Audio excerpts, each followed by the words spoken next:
Welcome back to Your Real Estate Voice with Barb Schlinker, the weekly radio show that informs and educates you on how to buy or sell real estate with the host of the program, Barb Schlinker, Your Home Sold Guaranteed Realty. Now, Barb, most people choose agents that they know, like a friend, and don't really have a system for selecting the best agent to handle one of their largest assets in their entire life.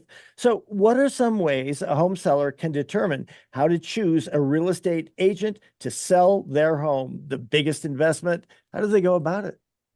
Well, Richard, I would say a majority of people go to somebody that they know or somebody they are referred to or somebody that they worked with before. Oh, he was nice. She was nice. Let's do that. Or he's a friend or he'd never forgive me if I don't, list my house with him, whatever. But at the end of the day, the market has definitely changed. Right now, we're leaning towards a buyer's market, in my view, and you need somebody that really knows how to get it sold. I mean, everybody wants the most money for their house, but the seller has to decide who is going to be the agent that does that and how is it going to get done. Right now, we have 3,272 available homes on the market in 3 counties around the Pikes Peak region. That's up by 31.2% since a year ago, with the rates being essentially the same.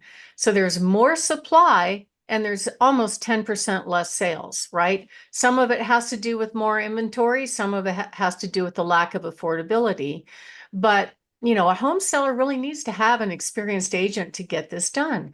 And the problem is most people just assume that any agent that they talk to has the depth of expertise, experience, and sales volume in order to give them good advice about how to position the home to get the most money when they sell it. And unfortunately, 81% of the 5,400 agents in the Pikes Peak region sell 3 or less homes a year. In fact, if you look across the stats of all these big box brokerages around town, the average number of sales are less than 4 for a year, right? That's a top producer.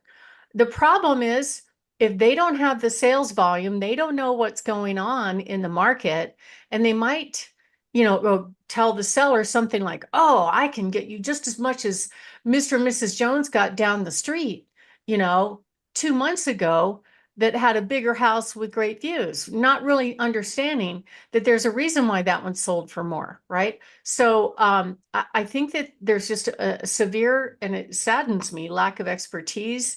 Most home sellers make the huge mistake of maybe just picking the agent that they know. They don't interview agents. They hire the first person that walks in the door. They hire them with no predetermined method of actually selecting an agent. And then months later, after they've decided, oh, they were nice, they sold me the house, they gave me a discount that is not working, guess what? Now they're looking for some real help. And the hard facts are that 87% of real estate agents don't make it past their 5th year. If they're only selling the best ones, 3 or 4 homes a year, you can't even make a living on that. So I think that a lot of people won't go back to the last real estate agent for various reasons. They say they will, but they don't end up doing it. And really, people don't sell homes very often. When you're buying a home, even though it is one of your largest assets, it's a little less challenging as far as a real estate project than it is for selling. But I'd say both are pretty darn important. I just talked to a home seller last week that went out of state and picked it sounds to me like a low experienced agent or maybe a transactional agent because, it's a high-end sale. He promised him one thing, did another, and then he didn't listen to what his client was asking him to do. And it ended up costing him the house, and somebody else got the house and they were not happy. So, it's okay to fire somebody if it's not working. I'm giving you permission right here and right now. You don't have to worry about what you signed. If the agent is not performing according to what they promised, either verbally or in writing, you have a right to let them go and don't feel bad about it. So if you are thinking of making a move and you'd like to interview us, I would love it. Give us a chance because we're going to do the best we can to get you the most money. And it's very sad to me, but the way the system has been set up, most agents, maybe they spend the money on professional photos. They've gotten better about it, but there's still people that are out there taking iPhone photos of their high-end listings, which I think is totally malpractice. But in general, the agents do what I call post and hope. They get pictures of the listing, they stick the pictures in the MLS, and they hope a lot that somebody else brings them a buyer, and they don't have any buyers. We have buyers. We have almost 28,000 buyers just on my little website. Plus, I could find 700 that are a high match for your home. And we have almost 70 high net worth cash buyers that'll make a decent offer on your home. So we have a free report that we're offering you. It's called the Free Agent Selection Guide. And what you're going to get actually is 3 different items about picking an agent. And I've had my clients use this on me. So they've downloaded my reports and then they interrogate me that way. And I love it. I'm like, this is great.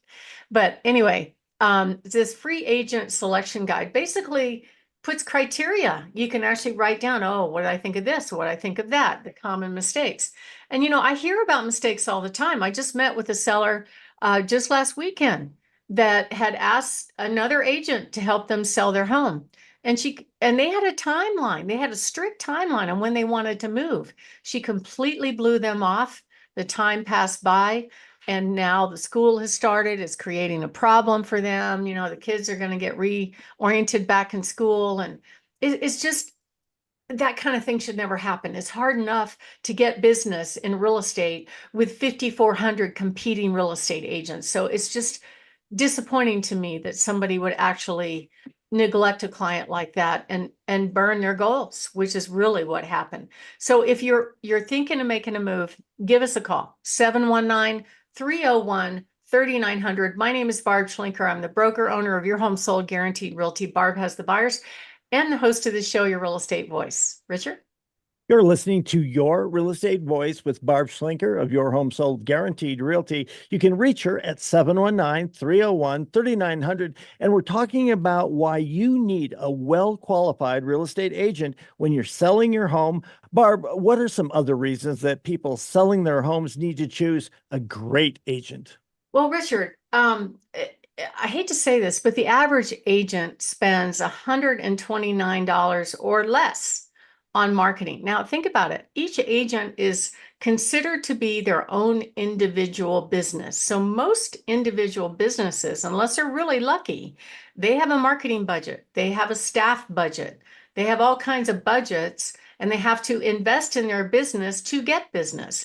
But agents don't do that. They just think that they can, pester everybody they know and hope that business drops in their lap like sprinkle dust in the sky, right? Sometimes that works, but you can only go so far with it. And then they have to invest on the client's home. They're getting ready to sell it. The seller doesn't know how to do this. They don't know what kind of marketing is going to attract the right buyer for their home. And the agent should know that. And, Richard, it saddens me, but the normal process when you are selling a home and showing a home is if you go into an occupied home with a buyer, you leave a business card. Do you know what? Most of them don't do that anymore. I don't know why. It's like business, you can get 1,000 business cards for $49 from Vistaprint. I don't get why they're in somebody's home showing the home. They can't leave a card to indicate that they were there. Because the sellers are like, well, were they there? Oh, I think I can tell maybe by one light was turned on or off or whatever. Or most of the time, unfortunately, they can tell because lights are left on and doors are left unlocked. I hear that complaint all the time. So it's just not professional. It's like they don't care, but it's a privilege for them to be in somebody's house and they're responsible for this asset while they're in there at the time to protect it from burglary or, to take care of it. And they don't even leave a card, which I think is just unacceptable. I put it in my showing instructions, every single one, leave a card. Do they do it? Nope, they don't. Do they lock the doors? Nope, they don't. I can't get them to do it. And then when you confront them with it, it wasn't me. I didn't do it. Maybe it was the buyer, whatever. So because the agents don't sell a lot of homes, they probably really weren't trained on what's professional and what's not. And, we sell hundreds of homes a year, and our goal is to help home sellers get the most money and to make sure that the experience goes well. But there are some agents that can really derail the experience by some of the crazy stuff they do, just like that. So, you want to make sure you have somebody that has your back in the sales process.